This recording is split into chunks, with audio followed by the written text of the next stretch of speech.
Good morning, everyone. I'll keep my report out very short and crisp. The key learning from last week, which I found very impactful, was the essential top financial ratios. And what I started doing after a class last week is actually started computing those ratios for myself. So I'm in the middle of that process. It's taking a little time for me to actually put all those pieces of information together, but I'm hopeful of doing that within the next week. And I found that a very powerful learning which we can implement with our potential coaches. So thank you for that. So I mean, if we're going to go out there and be coaches to apply some of the concepts and some of the ideas for our future coachee, I think we're going to start with ourselves first, huh? Yes. Correct. And that's what Indranil did. Use those things and just check it out. So it doesn't matter where you are. I mean, you can always progress somewhere, but at least awareness is important. Right. All right. So next person to volunteer to share. Eventually, everybody will have to share. All right. Go ahead, Sharon. Yeah. Good morning, everyone. Good morning, Casey.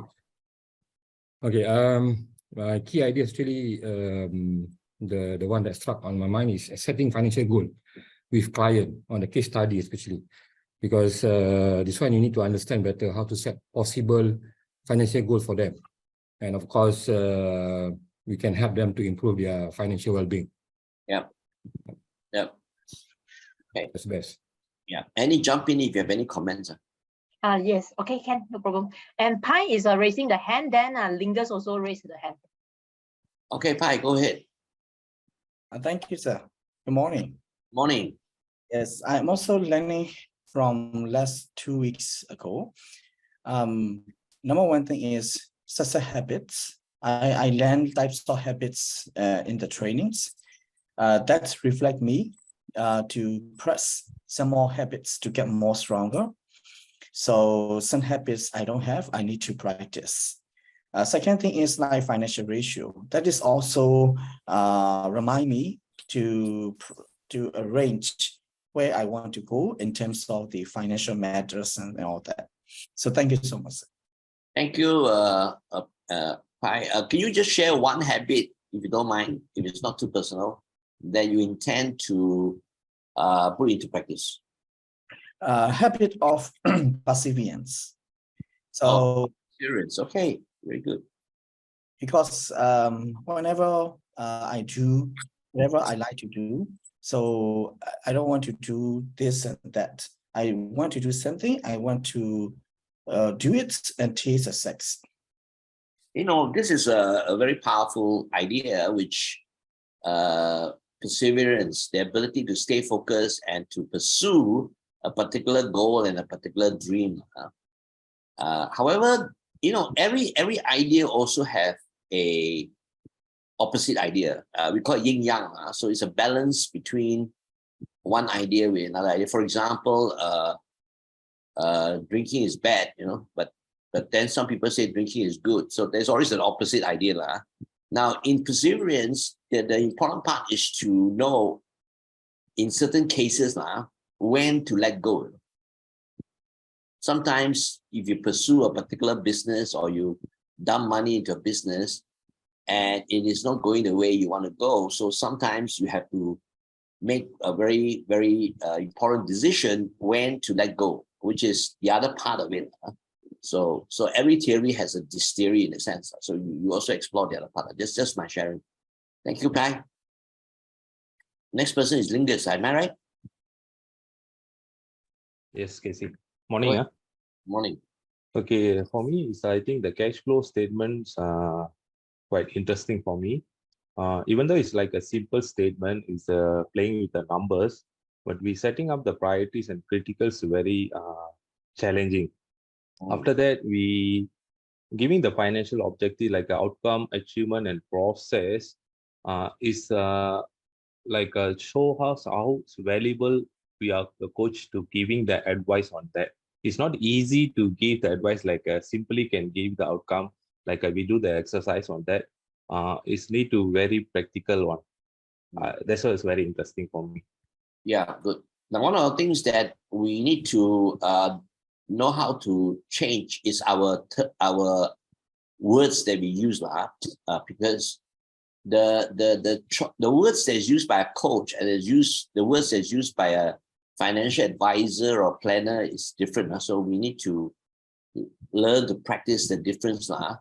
For example, as a coach, we don't put ourselves in a position of advising, although in some cases it appears to be that case. But our main, you may find a little bit of the thin line between that, but we must see ourselves more as guidance, providing guidance rather than to advise them. Advice means to tell you the solution.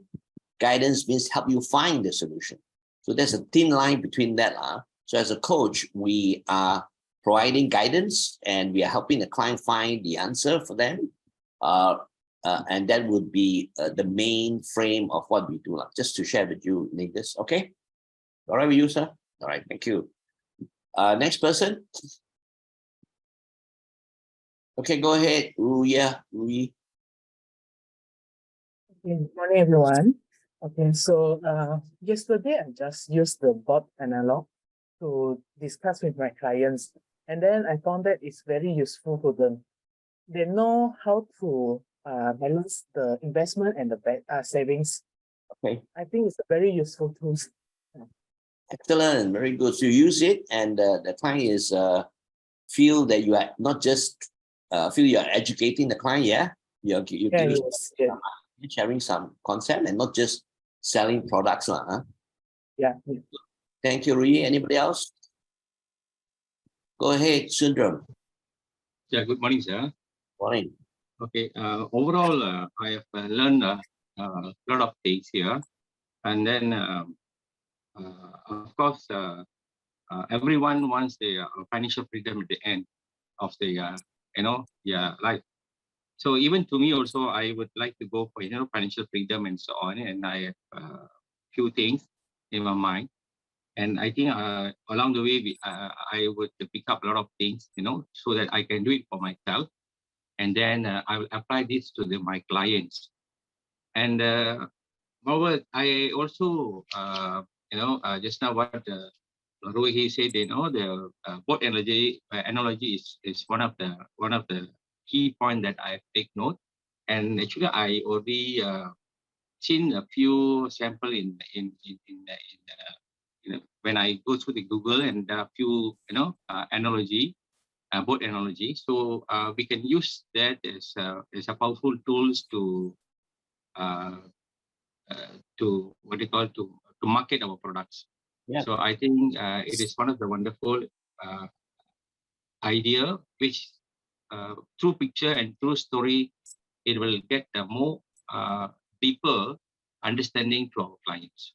So that was excellent tips that I got it. Yeah, very good. Thank you. Very good, very good.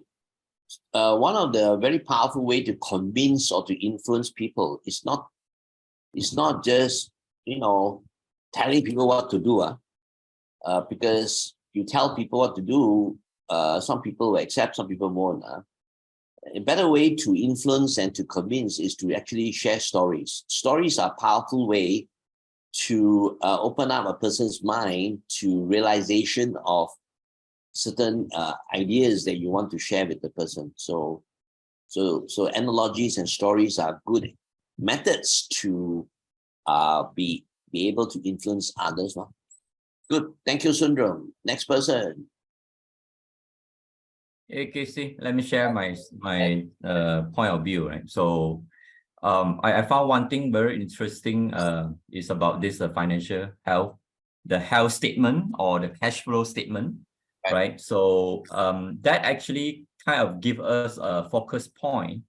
What should we do, or what should we actually tackle in terms of like improving our cash flow, right? So many people actually, I will try to invest, but they could overdo it until that's, they are become like a shortage of cash flow, right? So that financial statement itself is so powerful that, hey, this is your health check report, right? So you should do something about where is your weakness, and maybe leverage on the where is your strength, right? So that is so powerful. And just the second point of view is also that talking about this habit, okay, the money habits. I actually want to more emphasize on the money belief is the ultimate thing that we have to change or make the change for the client, because the money belief will lead to this change of the money habits. It's actually naturally it will come. If you don't believe on something, you will never do that thing one, no? Okay, so you have to believe on that thing, then only you will take action to it, right? That is a natural way. Yeah, that's my point. Very good, very good, very good. So if you don't believe in property, you'll never buy property. So it's what you believe in. So some people's mind are quite stuck onto certain things, you know. Now, Alex talk about cash flow. My sifu, you all know my sifu, Robert. When he teach the area, he always emphasize cash flow. You know? That's why his board game is not called profit game, it's called cash flow game. And his diagram is not profit quadrant, it's cash flow quadrant. You know? So a lot of emphasis on cash flow, which some people neglect, which Alex had brought up. Thank you, Alex. Let's move on. How about if I now tell Michael, go ahead, Michael.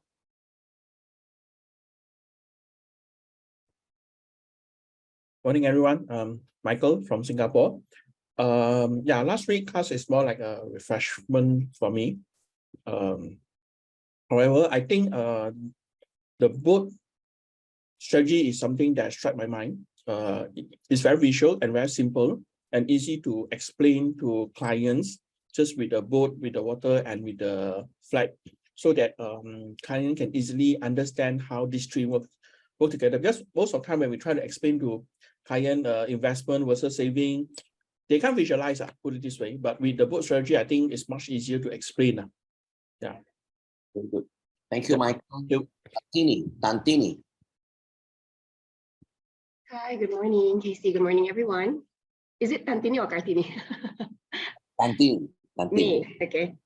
All right, so hi. So I just would like to share, like, in general, basically, what I, throughout the sessions and all, I found that although a lot of people like look at finance, when they say finance, people think of numbers immediately. But for me, going into it, it's more to, about our habits, about our mindset, and it's the general perspective. So if we become financial coach, we have to understand our clients in an overall manner, not just the number wise. Number wise is just a small part of it. So yeah. Very well said. Very well said. You know, at the end of the day, if we focus purely on the numbers, which is relevant and important, but at the end of the day, if the client never eventually shifts some of the beliefs and therefore change some of the habits, whatever you do, he will go back to the same situation. Right? It's like you are a person, you have certain way of doing certain things because based on certain things you believe. So if you guide the person and ask him to change some financial thing, he will, maybe for that time being, but as he proceed in life, he will go back to the same habit, the same